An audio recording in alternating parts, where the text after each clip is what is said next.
Hey, I'm Mary. Now, most of us have some serious issues when it comes to money. Come on, be honest. You know what I'm talking about. Those negative associations, the guilt, all the drama, and that rich bad guy, of course. Well, one thing I noticed with all of the millionaire entrepreneurs I interviewed for my latest article in Entrepreneur Magazine is that they simply didn't have any negative associations when it came to money. In fact, quite the opposite. At 26, Sam Ovens is a perfect example. He's grown from very humble beginnings to being CEO of a multi-million-dollar empire.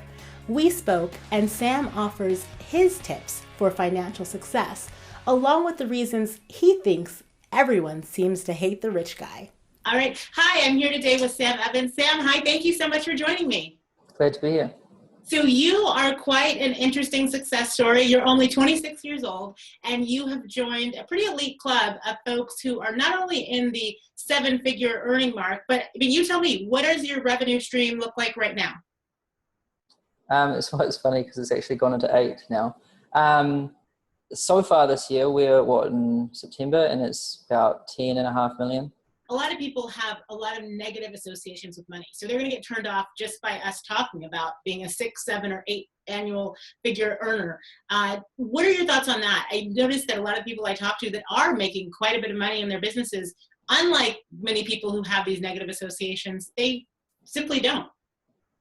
Yeah, well, you have to get rid of all of that if you ever want to have it. It's probably the biggest barrier that most people have, and it's really caused by just how we're brought up and what media and movies and cartoons and things have conditioned us, how they've conditioned us. So if you think back to all the cartoons and movies you watched as a kid, there's The Simpsons. Mr. Burns is an evil person. He's the only rich person in the TV series. And then another one would be Scrooge McDuck. And there is countless ones. I actually tried to make a list once, and it got pretty big. There is a lot of kids' movies, and even grown-ups movies too, where they always make the bad guy out or the rich guy to be bad or evil. And I don't know why. I don't know who started this thing, but that's why people think that way, and it's pretty crazy. What are some of the things that you would credit your success to, especially at such a young age? It would just purely be sticking to something and just wanting it bad enough. And so for you, what really helped you to get those breakthroughs to get to this point? I know earlier when we were speaking, you said that you really think being the best is one of the most important things. Yeah, I think pick one thing and stick to it, and just devote everything you've got to it and be I want to be the best in the world at that. You don't have to actually be the best, but if you want to be, that's how you get really good.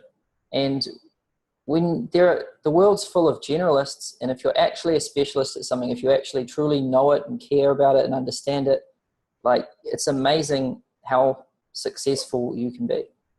You told me something that I think is quite interesting, and probably everyone would either agree or choose to disagree with, especially in the world of the internet. You do so much internet marketing. A lot of what you do is online. You told me that you, unlike many of the other high-earning entrepreneurs I've spoken to for this story, who are very focused on building relationships and partnerships and say that's one of the key factors to their success, you say no way. You say relationships, not important. I'm not saying they're not important. I'm just saying I'm not good at getting them and maintaining them and keeping them. I prefer not to talk to people. I prefer to just read books and think about things. So the way I've built my company is very different to the way a lot of other people build their company. I think possibly because you are so good at what you do is one of the reasons why you have been able to be successful without necessarily building those relationships. Would you agree with that? Yeah, I just focused. I just figured out what the most important thing was and just made sure I did that well. And I just I really knew everything else would take care of itself. And what was that most important thing? The end result that you're trying to deliver. Every product, every service, it delivers some sort of benefit to the customer.